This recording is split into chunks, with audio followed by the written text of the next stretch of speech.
for 30 minutes.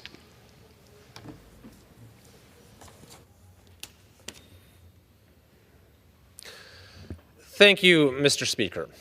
In recent weeks, there have been growing concerns among many Americans relating to the capabilities of the president to carry out his duties. And not only that, but there have been concerns about the extent to which some in the White House, perhaps also in the Congress, have limited the ability of Americans to get access to the information that they need to form their own judgment as to those capabilities. And I think there's a lot that is going to need to be investigated in the weeks and months ahead in that regard. But I wanted to just highlight today what might be the most disturbing facet of this situation, and that is the systematic efforts by the Attorney General, the Justice Department, and the White House to illegally defy a congressional subpoena in order to deprive Americans of access to this sort of information.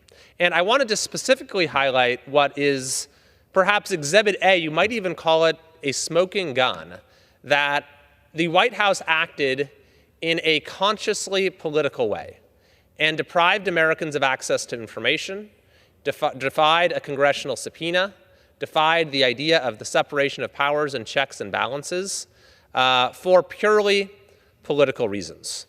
For months, the Judiciary Committee, under its lawful oversight authority, asked for the Justice Department to produce the interviews that President Biden had with Special Counsel Hur.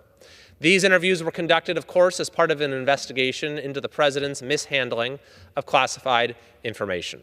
And the ultimate report produced by Special Counsel Hur stated that there was significant evidence the president had broken the law, but he was not going to recommend charges for, among other reasons, the fact that the president exhibited diminished faculties and a poor memory in the course of these interviews.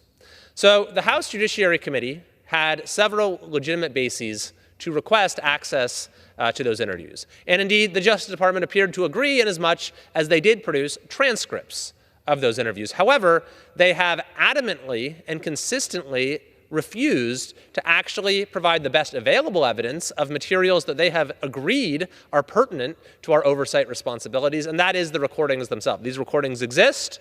They're audio recordings that continue to be suppressed and concealed from the American people.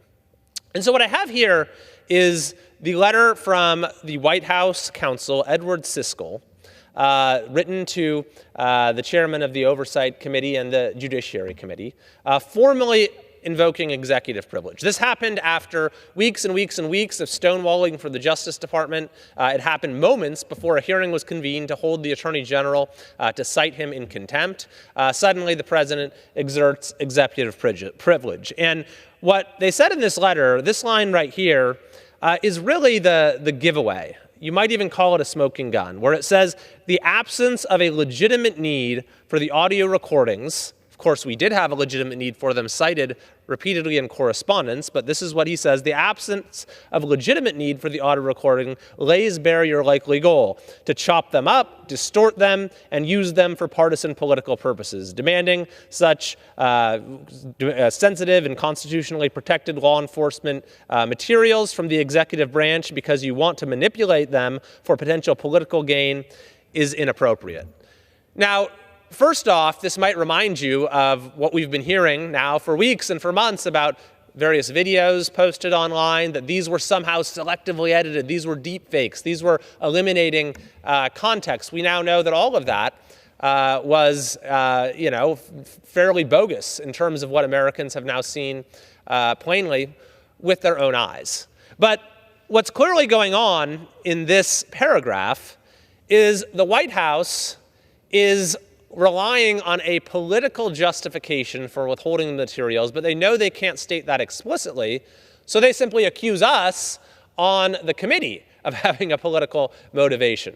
But it's actually, you don't even have to read between the lines. It's stated right there directly that they are afraid that these materials would be used against the president for potential political gain. In other words, they are afraid that they would be politically harmful to the president. But that is not a valid legal basis for defying a congressional subpoena. It is not a valid basis for asserting executive privilege.